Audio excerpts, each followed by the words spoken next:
The stage lights came on softly, not with drama, but with routine, another audition, another hopeful face stepping into a moment that would last only a few minutes, or echo for a lifetime.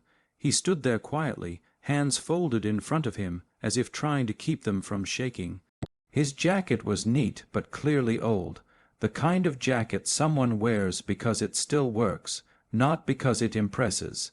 His shoes were polished, though the creases told stories of long days and longer walks. He didn't wave, he didn't play to the crowd, he simply waited. The host smiled politely and asked his name. He said it calmly, almost humbly, like a man introducing himself in a grocery line rather than on one of the biggest stages in America. "And what will you be singing today?" the host asked. There was a pause, a small breath in. "Elvis Presley," he said. The reaction was instant, but subtle. One judge's lips curled into a familiar, practiced smile. Another raised an eyebrow, already guessing the song before it was named. Somewhere in the audience a few people chuckled softly, not out of cruelty, but expectation. Elvis, everyone knew how this usually went. Elvis' songs came with ghosts of rhinestone jumpsuits, exaggerated accents, and performances that leaned more toward imitation than truth. Audiences had seen hundreds of them. Judges had heard thousands. And most ended the same way: polite applause, gentle feedback, and a quiet walk off the stage. The smiles weren't unkind, they were prepared, the kind of smiles people wear when they think they already know the ending. The judges nodded encouragingly, the way teachers nod at students who try hard but aren't about to surprise anyone. One of them even laughed lightly and said, "All right, let's hear it." The audience settled back into their seats. Phones were lowered, expectations adjusted, but the man on stage didn't react to any of it. He wasn't watching the judges, he wasn't watching the crowd.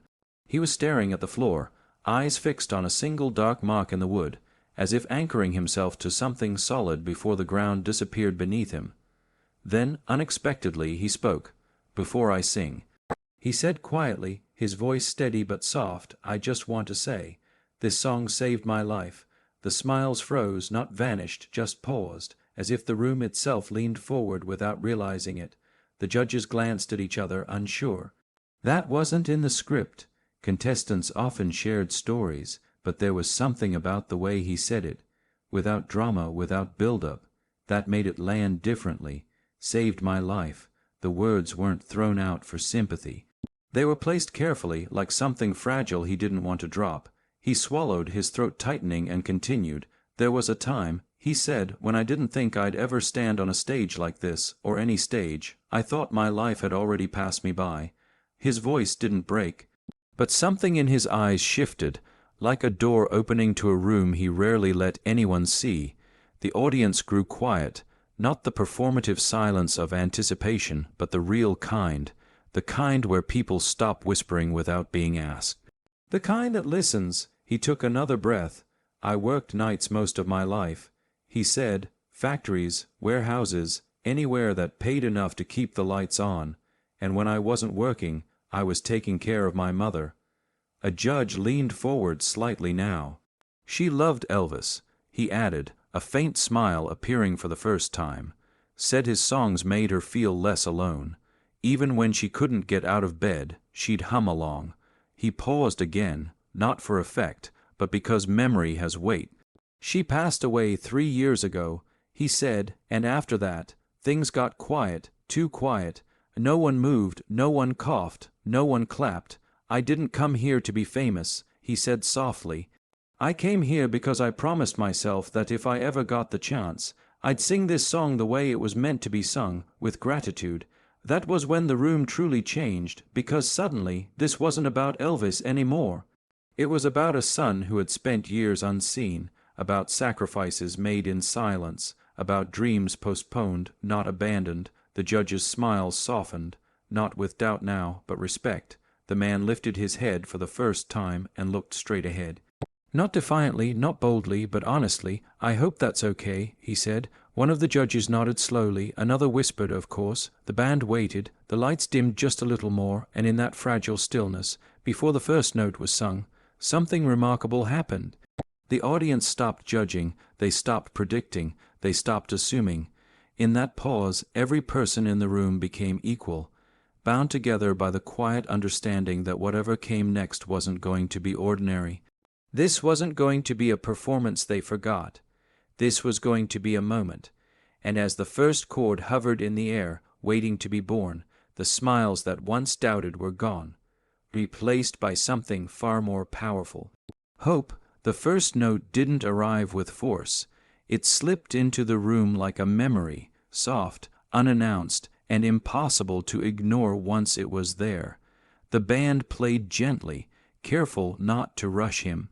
A single guitar traced the opening melody, steady and respectful, as if it understood the weight of what it was carrying.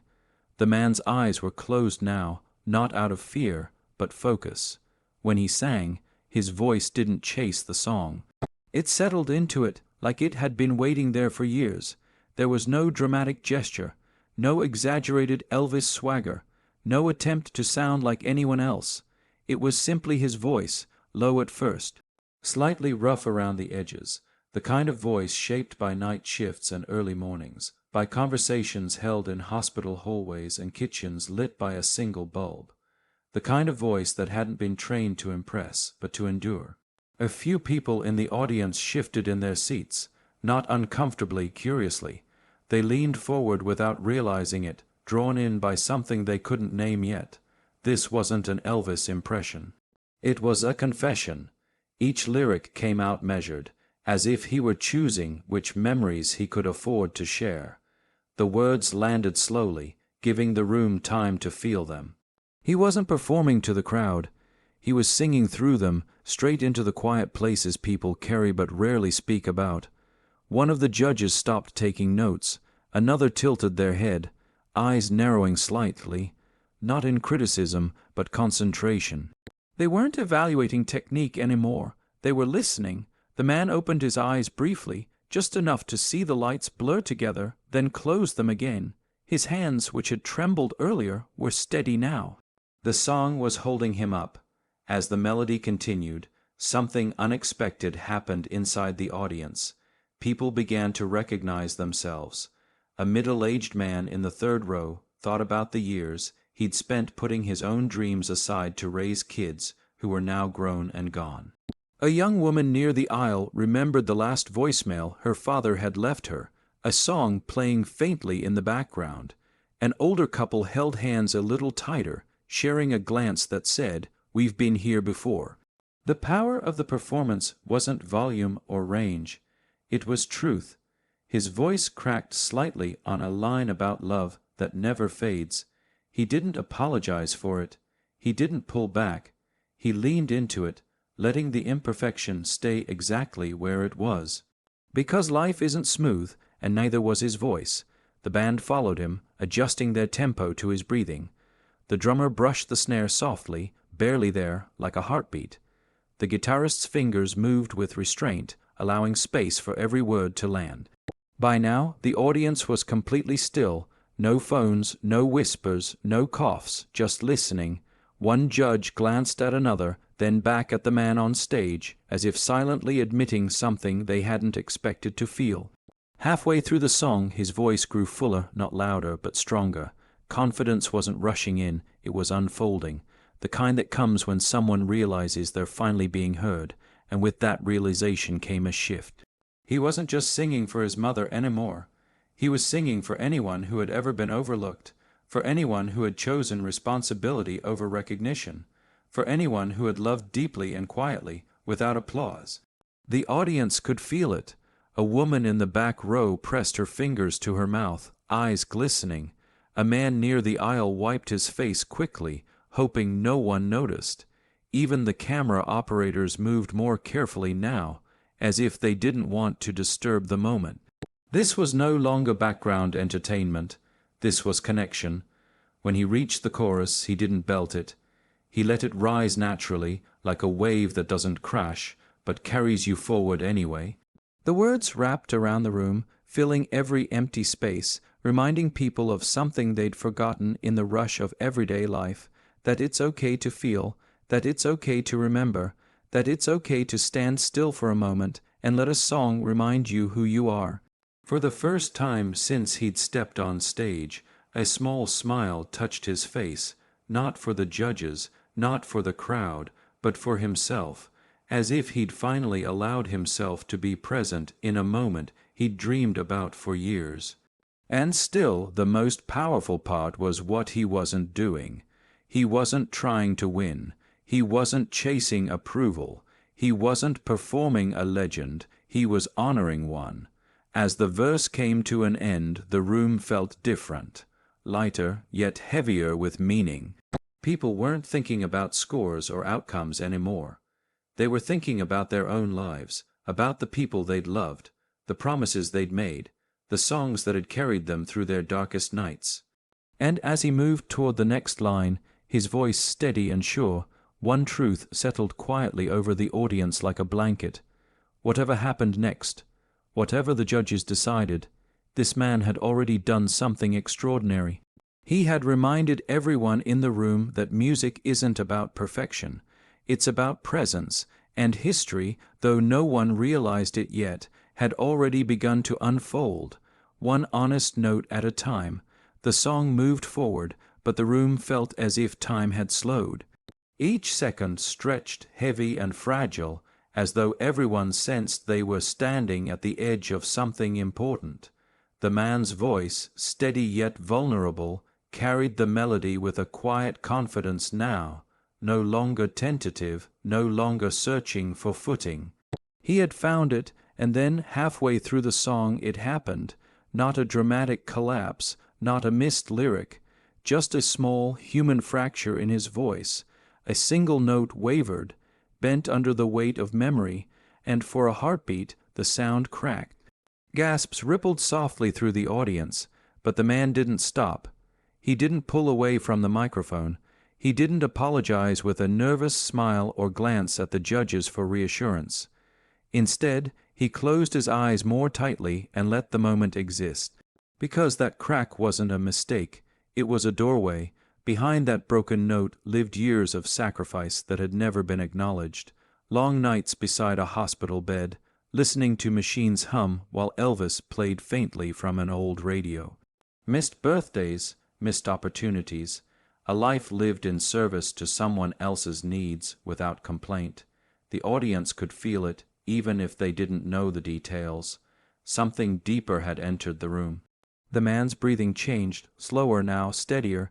When he sang the next line, his voice was softer, but stronger in a way that couldn't be taught. It carried surrender, acceptance, and something close to forgiveness. Not for anyone else, for himself. A judge pressed a hand to their chest without realizing it. Another leaned back, eyes glistening, as if trying to understand why this performance felt less like entertainment and more like a conversation they hadn't known they needed. The lyrics spoke of love that lingers long after goodbye, of strength found in unexpected places, and as the words flowed, a realization began to spread through the room, quiet at first, then undeniable. This wasn't a man chasing a dream that had almost passed him by. This was a man honoring the life he had already lived. The audience shifted, not in their seats, but in their hearts. A young man in the balcony thought about his own father, a mechanic who had worked 2 jobs and never once complained. A nurse near the aisle remembered the patients she'd held hands with in their final moments. A mother squeezed her daughter's hand, realizing how quickly time moves and how easily gratitude goes unspoken. This song had become a mirror, and everyone was seeing something different in it. The man opened his eyes again and lifted his gaze, not to the judges, not to the crowd, but somewhere just beyond the lights, as if he were singing to someone who wasn't physically there, but had never really left. His posture straightened, not with pride but peace. For the first time, the audience noticed something remarkable. He wasn't afraid anymore. The fear that had followed him onto the stage, the fear of being judged, dismissed, overlooked, had loosened its grip. In its place was a calm certainty. No matter what happened after the final note, this moment was already complete, and that was when everything truly shifted. The judges were no longer watching a contestant. They were witnessing a testament. The camera caught one judge blinking back tears, another nodding slowly in recognition of something deeply human. There were no notes being written now, no mental checklists. Just listening, pure, undivided listening. As the music swelled gently, the man's voice followed, not overpowering it, but blending with it. His earlier crack had opened something inside him, and what poured out now was raw and unfiltered. Gratitude, not the polite kind people express out of habit, but the kind forged through hardship. Gratitude for love that stayed, for music that became a lifeline, for the chance to stand on this stage and finally speak his truth out loud. The audience felt it too. Applause wanted to break out, but no one dared interrupt. It would have felt like talking during a prayer. Every word seemed to carry intention now. Every note felt placed, not practiced. The song was no longer moving toward an ending. It was moving toward understanding, and in that understanding, the final illusion dissolved. This performance wasn't about Elvis. It was about what happens when someone chooses to honor the people who shaped them, rather than the success they never chased. The man's voice rose slightly, not in volume, but emotion. His hands tightened briefly at his sides, then relaxed again. His breathing synced with the music, with the room, with the collective heartbeat of everyone listening, and then it happened. The audience realized something at the same time. They weren't witnessing talent alone. They were witnessing courage, the courage to show up after loss, the courage to speak without demanding applause, the courage to let vulnerability stand where bravado usually lives. That realization settled over the room like a wave, quiet, powerful, irreversible. This was no longer a competition. This was a moment of shared humanity. As the man moved into the final lines of the song, his voice steady and sure, the transformation was complete. What had begun as polite curiosity had turned into reverence. The smiles that once doubted were gone. In their place was something far more rare, respect, and as the final notes approached, everyone understood, without needing it to be said, that history doesn't always announce itself with fireworks or headlines. Sometimes it arrives quietly, on a single cracked note, in a room full of strangers, through a man brave enough to sing not for recognition, but for love. The final note didn't end, it lingered. It hovered in the air like a held breath, as if the room itself wasn't ready to let it go. The man's voice faded slowly, not because he ran out of sound, but because he released it, gently, deliberately, like setting something precious down. Silence followed, not the awkward kind, not the uncertain kind, the kind that arrives only when something meaningful has just happened. For a heartbeat, no one moved. The man stood still, head bowed slightly, eyes closed, his chest rising and falling as if he were still catching up to the moment. His hands trembled again, not from fear this time, but from the aftershock of honesty. Then, somewhere in the crowd, a single person stood, no applause yet, just a quiet rise from a seat, slow and deliberate. Then another, and another, until the entire room followed. The standing ovation didn't explode, it grew. Applause rolled forward like a tide, layered with cheers that weren't loud, but heartfelt. People clapped not to celebrate a performance, but to acknowledge a truth they had just been given. The man opened his eyes. What he saw made his breath catch. Hundreds of people standing, some smiling through tears, some nodding at him as if to say, "We heard you, we understand." He lifted a hand to his mouth, overwhelmed, not knowing where to look. This wasn't the reaction he had prepared himself for. He had expected polite applause at best, maybe even gentle criticism. He had not expected gratitude reflected back at him. The judges rose to their feet too. One of them wiped their eyes openly, no longer concerned with appearances. Another exhaled deeply, shaking their head, as if trying to process how wrong their assumptions had been. When the applause finally softened, the man remained standing, unsure whether to speak, unsure whether he was even allowed to feel this much. The host stepped forward, voice low and respectful. "Take your time," they said gently. One of the judges leaned toward the microphone. "I smiled when you said you were singing Elvis." They admitted honestly, "Not because I was mocking you, but because I thought I knew what was coming." The audience murmured softly in agreement. And I couldn't have been more wrong. The judge continued, "That wasn't a song, that was a life." Another judge spoke next, their voice thick with emotion. "You reminded us that music isn't about perfection, it's about presence, and you were fully present, with every part of who you are." The man nodded, tears slipping freely now. He tried to speak, but his voice caught. He laughed softly through the emotion, embarrassed but grateful. "I didn't plan on crying," he said, drawing a warm, understanding laugh from the audience. One judge smiled, "Neither did we." There was a pause, heavy but beautiful. Then something unexpected happened. One of the judges stood again, stepping away from the desk. "You said earlier that this song saved your life," they said. "I want you to know something." The room leaned in. "Tonight, you didn't just sing for your mother." The judge said, "You sang for every person in this room who has ever felt invisible, and that matters more than any competition." The man pressed his hand to his chest, overwhelmed. His shoulders shook as he tried to steady himself. "I spent a long time thinking my life was small," he said quietly. "I took care of my mom, I worked, I didn't chase dreams because someone needed me." His voice broke again, but this time he smiled through it. "And I don't regret any of it," he continued, "but standing here, hearing this, it makes me feel like those years counted. That was the moment compassion truly changed the stage, because suddenly this wasn't about judges granting approval. It was about a room full of people affirming a life of selflessness." The audience erupted into applause again, louder now, but still rooted in something deeper than excitement. People weren't cheering the outcome. They were honoring the journey. The judges exchanged glances, their earlier authority replaced by humility. One of them leaned forward and said, "Whatever happens next in this competition, I want you to know this: you've already won something far more important."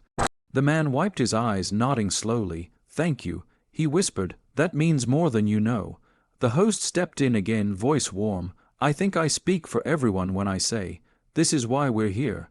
The cameras panned across the audience, faces glowing, eyes wet, hands clasped together. Strangers were sharing smiles, united by a moment they would remember long after the lights went out.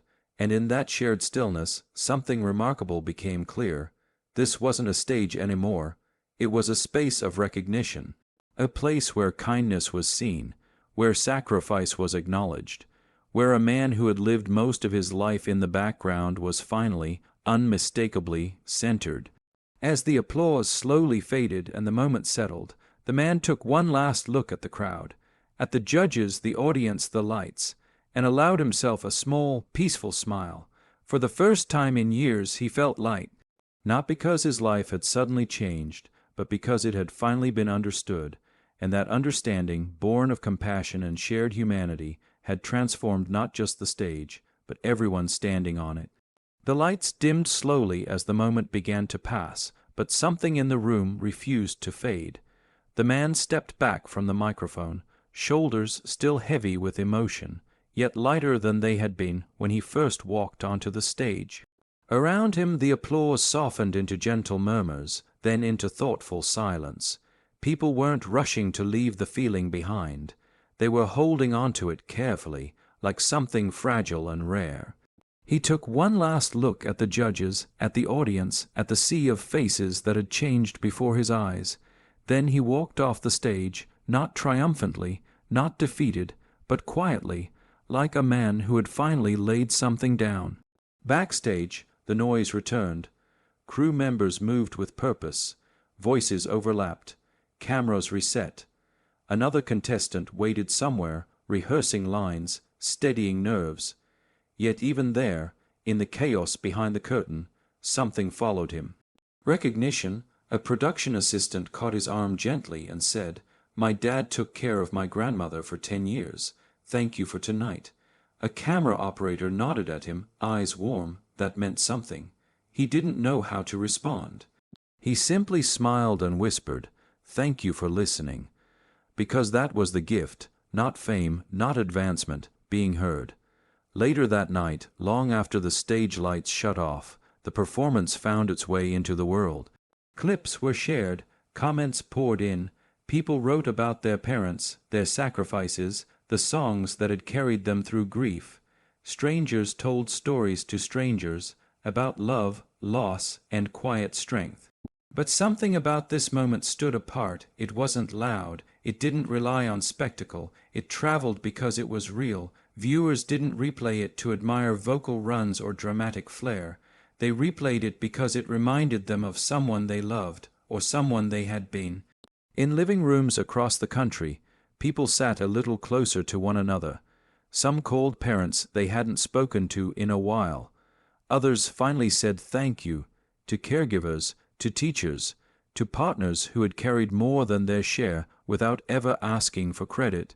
The man didn't see most of this at first. He went home instead, to a small apartment filled with quiet. He took off his jacket and hung it carefully by the door. In the corner sat an old record player, the same one his mother used to keep by her bed.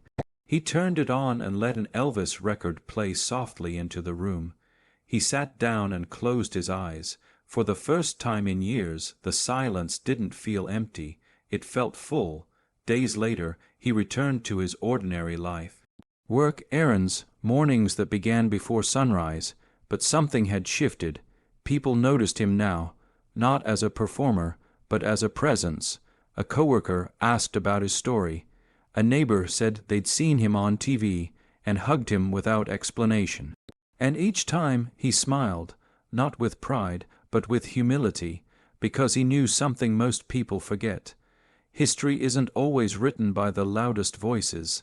Sometimes it's written by the quiet ones who show up every day. By the people who choose love over recognition, responsibility over applause, kindness over convenience. The judges would later say that performance changed the room, but the truth was, it changed something deeper. It reminded everyone watching that a meaningful life doesn't have to be famous to be significant. Years from now, people might forget the exact song he sang. They might forget the score, the outcome, even the show itself. But they would remember how it made them feel.